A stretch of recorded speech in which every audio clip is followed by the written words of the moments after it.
So is it recording now? Are you feeling pressure? Are you starting to sweat? A little bit. Let me turn it around so I can deck tech the thing. Well, I'm not going to deck tech it myself. I'm going to give the intro, and as you can see, my beard is gigantic. Hello, this is Victor Johnston from Runner Games, and today we are going to be deck teching Naya mid-range with our dear friend Vince here, who actually piloted at an IQ, I believe, and he did well. I got 3 games left. But yeah, we'll go ahead and put the camera on him, and he will give you the details of why you should play this deck, why it's good, and he'll give you all the ins and outs and all the idiosyncrasies of it. Here he is, the man of the hour himself. Yes, the idiosyncrasies. Hi. So we My hand was in the okay. Yeah, it was in the way. So we chose a Naya mid-range / Planeswalker shell. Naya being green, white, red. Let's go ahead and start off with the different Planeswalkers we've got for the deck. We run 4 copies of Xenagos the Reveler, 2 copies of Elspeth Sun's Champion, 3 copies of Sarkhan Dragon Speaker, 1 copy of Nissa Worldwaker, 1 copy of Ajani Mentor of Heroes, and 2 copies of Chandra Pyromaster.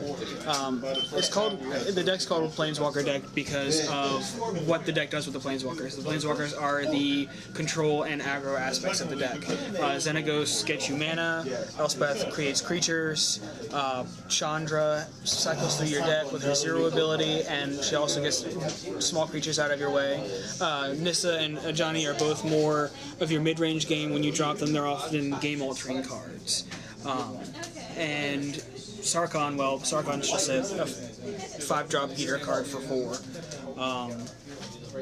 We chose a very heavy mana basis. We have 27 lands, I believe, is what we ended up with.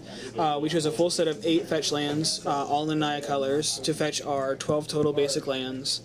And then we chose a total of 5 different scry lands on the simple basis of they make the deck run. You want just enough scry in the deck that you're not going to be drawing into tap lands late in the game, but you want enough that you're going to be able to set up your deck early in the game.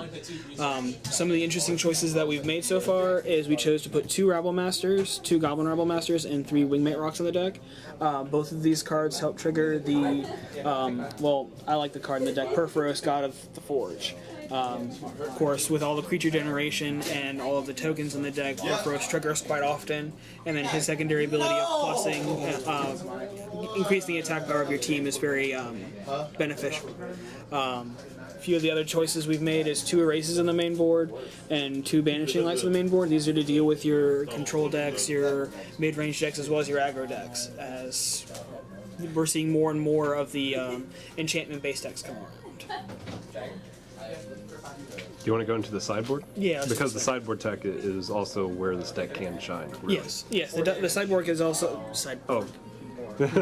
No, I was going to say, but you do need the mana base to be wonky and complex. That's the downside and the upside of this deck. Yes. But hey, with the 2 fetches, you've also got the coursers, which help you. I forgot about Yes, it also helps you get through the deck really a lot quicker than it normally would. So our sideboard is really where the deck almost just really shines. We have 1 Devouring Light, which is a Convoke spell out of M15, lets you exile an attacking or blocking creature. Which is good for? Which is good for Sarkhans, and there's that red, blue, and soul artifact deck that just removes the artifact from the game. We have 2 copies of End Hostility, which is our new board sweeper.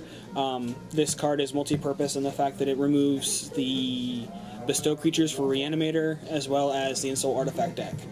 Anger of the Gods sweeps away early aggro decks. Rabble Red and Mono Black decks are really vulnerable to this card. What card does it shut down? Mono Black.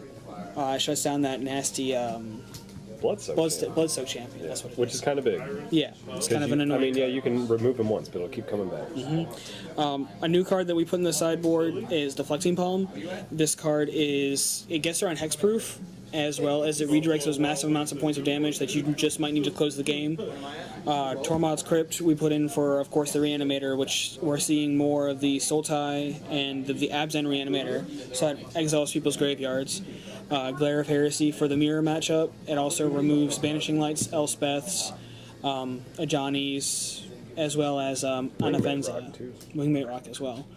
Circle of Flame answers all of your early aggro decks, as well as the Mirror where you face other Elspeths. Stormbreath Dragon accelerates the deck into more of an aggro feature, more of an aggro pace. And the 3rd Banishing Light in the sideboard for more of a mid-range shell. So, you played this deck at an IQ, and what do you think would be actually a really good matchup for it, and what's the worst matchup? The good matchups for it is it faces really well against other mid-range decks because once it gets going, it's hard to stop. It does more damage. It does more damage. It does a lot more, and it's not just traditional cast spells do damage. It's just the planeswalkers really do shine in the mid-range matchup. What it's bad against is its deck. What it's bad against is Rabble Red, really. Hyper-aggressive decks that just don't give it a chance to set up. Even when you go into the sideboard, I can still see it's a little bit, because if you don't draw the Anger of the Gods, it makes it rough. It makes it slow. Yeah. Well, I think that's really about it. Thank you, Vince, for giving us deck tech. I think it's an outstanding deck, and I can't wait to see what other pieces we can get in the coming sets. We'll see. We'll see where it goes. Indeed. Thank you.